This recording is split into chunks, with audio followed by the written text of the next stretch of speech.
सकाळु आम दांड दुआरे मु गोटे अजब जंतुटे देखा पाइली। जदि एटा कोन आपण माने जानिचंती ताहले मते निश्चिंत जणाइबे। सकाळु दहीबर डाक शुणिकी बेला ताटिया धरिकी तळकु दौड़ी पळेली।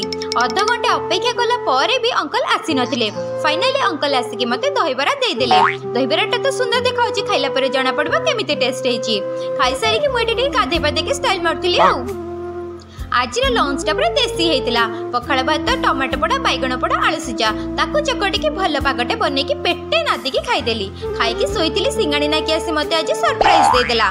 मु ट्रिप रे पळेबी काले मते मिस करियो बेली आगो आसिकी हैप्पी जर्नी विश करिके जाइथिला।